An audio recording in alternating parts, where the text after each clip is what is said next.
Hey yo, para rakyat One Piece. Selamat datang kembali di Boss One Piece, channel bahas One Piece yang asik abis, ya Boss One Piece.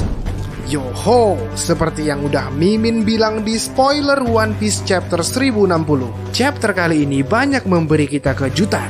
Terlihat dari rusuhnya situasi di kapal Sunny akibat gacornya Luffy melihat berita tentang sang kakak. Perjalanan mereka pun terhenti tatkala mereka dikejutkan dengan sosok anak kecil yang ternyata sosok itu adalah Jewelry Bonnie. Kemunculan Sabo juga tak kalah menarik di chapter ini, menunjukkan posisinya yang sedang berada di kerajaan Lulusia. Muncul juga sosok paling misterius di One Piece, yaitu Im Sama. Tatkala ia menunjuk sebuah peta kerajaan Lulusia yang dicoret silang, sekejap mata kerajaan Lulusia pun musnah. Lantas, bagaimanakah nasib sang kaisar api yang sedang berada di sana? Apakah Sabo sudah mati? Mari kita barbar bosku. One Piece chapter 1060 berjudul Impian Luffy. Nah, dari judulnya aja udah jelas banget kalau yang jadi topik utamanya adalah Luffy dan impiannya. Dia membuat semua orang tertawa terbahak-bahak oleh impiannya itu. Sayangnya tidak disebutkan secara eksplisit apa impian Luffy itu. Alright, sebelum chapter dimulai, sebetulnya kita disuguhkan dengan cover majalah Weekly Shonen Jump bergambarkan Luffy dengan mode Sun God Nika. Tak kalah keren dari itu, Oda Sensei masih ngasih kita visual yang ciamik abis melalui color spread bergambar seluruh anggota bajak laut topi jerami. Kalau aku bilang sih, color spread ini tuh upgrade dari yang sebelumnya. Dulu entah di chapter berapa aku lupa, Oda juga ngasih yang persis sama. Nih dia. Yoho, chapter pun dimulai dengan penampakan kapal Sunny Go yang sedang berlayar di luasnya lautan. Luffy nampak sangat gusar melihat informasi tentang Sabo dari surat kabar. Luffy mengatakan, itu 100% bohong. Sabo membunuh Raja Cobra, tidak mungkin dia akan melakukan sesuatu yang mengerikan seperti itu pada ayah Vivi. Sabo bukanlah Verdi Sambo. Robin lalu membalas, betul, aku setuju. Yang menjadi musuh pasukan revolusi adalah para Tenryubito, bukan para raja. Kita lalu diperlihatkan 3 panel bergambar Sabo, Raja Cobra, dan Vivi. Pasukan revolusi memang sudah mendeklarasikan perang terhadap naga langit. Sabo, kepala staf mereka, dikabarkan telah membunuh Raja Cobra dari Alabasta, dan sang putri Nefertari Vivi sampai saat ini belum ditemukan. Karena itu, Luffy pun mendadak tantrum. Dia lalu berkata, kita harus pergi ke Alabasta sekarang juga. Zoro lalu membalas, seperti yang tertulis di sana, Raja Cobra sudah mati. Takkan ada yang berubah kalaupun kita pergi ke sana. Dan Vivi juga hilang. Terakhir dia terlihat di Marijoa. Luffy semakin panas. Dia lalu mengatakan, kalau begitu kita pergi ke Marijoa. Nah, di panel selanjutnya kita diperlihatkan sebuah tong dengan rantai melingkarinya. Dan di dalam tong itu ternyata ada Karibu. Dugaanku sih dia mungkin sengaja dikurung di tong ini karena mungkin sebelumnya dia berniat jadi penumpang gelap di kapal Sunny. Mungkin dia gagal mengelabui petugas imigrasi kapal Sunny yang rambutnya warna lumut itu loh. Nah, mendengar perbincangan alot kru Mugiwara, Karibu pun mengatakan, apa? Mereka hendak ke Marijoa? Sial, ini harus kusimak baik-baik. Dan mendengar Luffy yang memaksa hendak ke Marijoa, Zoro lalu berkata, ke Marijoa katamu? Itu wilayah mereka, dasar bodoh. Apa kau mau bertarung di markas besar angkatan laut? Luffy kemudian membalas, aku mau. Jangan bilang kau takut, Zoro. Zoro lalu mengatakan, menurutku itu tidak akan membantu Luffy. Tenangkan dirimu. Jinbe, Franky, dan Brook terlihat mencoba untuk menenangkan situasi. Namun sepertinya Nami tidak bisa menahan diri. Dia lalu mengatakan, "Aku tidak bisa seperti ini. Di mana Vivi?" Sontak semangat Luffy pun kembali membara. Luffy mengatakan, "Aku juga, ayo kita bantu dia." Chopper juga mengatakan, "Ayo pergi." Seketika Zoro pun marah besar kepada rekan-rekannya itu. Zoro mengatakan, "Kalian semua, biarkan aku istirahat dulu Luffy. Apa kau sudah lupa saat bersama mendiang Ace dulu? Kau berkata bahwa Ace selalu punya petualangannya sendiri untuk dilalui." Zoro lanjut mengatakan, "Kecuali situasinya sudah sangat genting. Seingatku kita selalu membiarkan Ace sendiri, bukankah begitu?" Lanjut lagi Zoro berkata, "Lalu apakah sekarang kemudian kau mau meremehkan Vivi, ha? Kita semua kan tahu betapa kuatnya wanita itu. Ketika waktunya tepat, kita akan melawan siapapun yang diperlukan. Tetapi saat ini tidak ada yang perlu dilakukan. Kita hanya harus menunggu."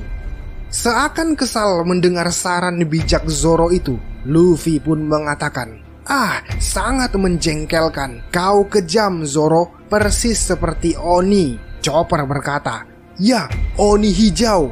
Nami juga berkata, "Dasar Kaido hijau." Dan tak mau ketinggalan, Sanji berkata, "Marimo sialan." Dan Zoro lalu membalas, "Diam kau nomor 4.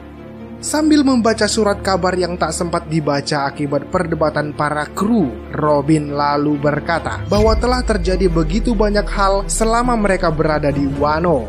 Dan karena pemerintah dunia tetap kekeh menghapus sistem Shichibukai secara tidak langsung, hal itu memaksa para bajak laut ex-Shichibukai itu menjadi liar dan buas. Hal itu kemudian memaksa terbentuknya Cross Guild dan lahirlah kemudian dua Yonko baru. Robin lanjut berkata, mengatakan pada Luffy bahwa ada nama lain di surat kabar itu yang memiliki kaitan dengan sang kapten. Luffy nampak tidak terlalu penasaran, namun ia tetap meminta Robin untuk memantau kalau ada hal serius yang berkaitan dengannya. Dan info yang masih abu-abu itu seakan menjadi puzzle sulit untuk Robin temukan jawabannya. Namun Luffy kemudian mengatakan, Sabo jelas bukanlah pelakunya. Sabo hanya ingin membebaskan semua orang karena pengalaman masa kecilnya yang tumbuh di lingkungan yang tertutup. Setelah berkata itu, memori Luffy pun kembali mengingat saat Sabo berkata bahwa dia ingin melihat dunia luas dan menulis buku petualangannya. Luffy lalu kemudian mengatakan, Shi, aku mengerti. Baiklah, akan kutepati. Kami bertiga membuat janji bersama. Aku, Sabo dan Ace, aku akan. Lalu kata-kata Luffy itu kemudian terpotong seakan-akan sengaja dirahasiakan dari kita. Sebuah impian sang kapten yang hanya didengar oleh para nakamanya. Dasar Oda Sensei, kita kan jadi penasaran nih. Nah, Zoro, Jinbe dan Nami nampak kaget dengan impian Luffy, meski Brook dan Franky senang mendengarnya. Seakan-akan ragu pada sang kapten, Usopp lalu bertanya, "Apa kau benar-benar pikir hal seperti itu mungkin bisa terjadi, Luffy?" Luffy lalu membalas, "Aku mungkin bisa melakukannya jika aku menjadi raja bajak laut."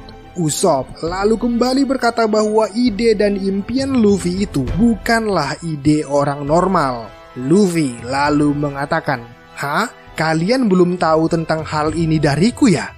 Usopp membalas, "Tidak apa-apa kalau kau tidak memberitahu siapapun, karena hal itu tidak akan mungkin terjadi." Dan Luffy lalu berkata, "Kalau begitu kurasa baru hanya mereka bertiga saja yang kuberitahu, Shanks, Ace, dan Sabo." Robin lantas bertanya, "Lalu bagaimana reaksi mereka?" Luffy mengatakan, "Mereka tertawa." Shanks bahkan tertawa sangat keras sampai dia menangis. Shi. Tapi itulah mimpiku. Jinbe pun jadi ikut terbahak-bahak mendapati bahwa mereka memiliki seorang kapten yang hebat. Chopper juga berkata bahwa itu sungguh mimpi yang indah. Nami bahkan berharap mimpi itu bisa terwujud. Dan Franky kemudian mengatakan, "Luffy, kau harus bisa lebih hebat dari Raja Bajak Laut, karena sekarang kita hanya kurang 1 rod poneglyph untuk bisa sampai ke Laugh Tale." Robin pun menjawab hal itu. Ia mengatakan, tidak semudah itu Franky. Poneglyph yang terakhir itu tidak pernah terlihat dalam waktu yang lama. Kita masih belum tahu di mana keberadaannya.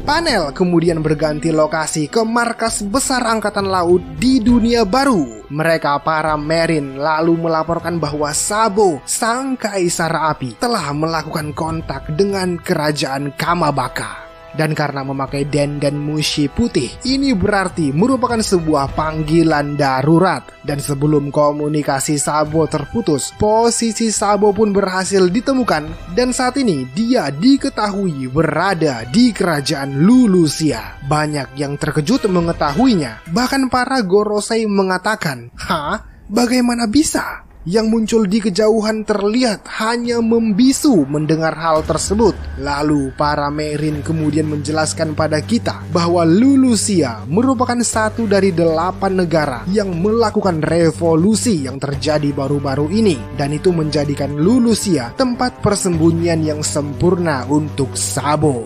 Mendengar itu, para Gorosei kemudian malah mengatakan, "Oh, begitu ya, sungguh pria yang malang. Mungkin inilah takdir baginya." Pindah lokus ke kerajaan Kamabaka. Sabo ternyata masih tersambung line telepon dengan para rekan-rekannya di sana. Sabo pun meminta maaf atas apa yang terjadi. Dan Ivankov berkata bahwa asal Sabo baik-baik saja itu sudah hebat. Sabo secara langsung kemudian berkata kepada Dragon. Sabo mengatakan, "Dragon-san, bukan aku yang membunuh Raja Cobra." Morley dan Koala pun menjawab, "Itu benar, kami tahu itu. Kau tidak akan melakukan hal seperti itu." Dan Sabo kemudian berkata lagi bahwa di Marijoa dia melihat sesuatu yang sangat sulit dipercaya akal dan logika. Dari sinilah kemudian sebuah hal mengejutkan terjadi. Sabo kemudian berkata, ia mengatakan di dalam kastil Pangea, di tahta kosong, di singgasana yang seharusnya tidak ada raja dunia. Dan belum sempat Sabo melanjutkan kata-katanya, panel pun terpotong oleh Im Sama yang menoleh ke sebuah peta dengan titiknya di kerajaan Lulusia. Dan saat ia mencoret silang peta Lulusia, para warga di sana lalu kemudian merasa ada sesuatu yang aneh dengan langit di Lulusia. Langitnya gelap mendung dan seperti ada sesuatu yang besar tepat di atas mereka. Dan tanpa aba-aba, langit mendung kegelapan itu kemudian menyemburkan nyala petir yang meluncur tanpa henti, menghujani Lulusia. Dan sebuah benda hitam besar seperti sebuah pulau pun kemudian jatuh dari langit dan menimpa kerajaan Lulusia.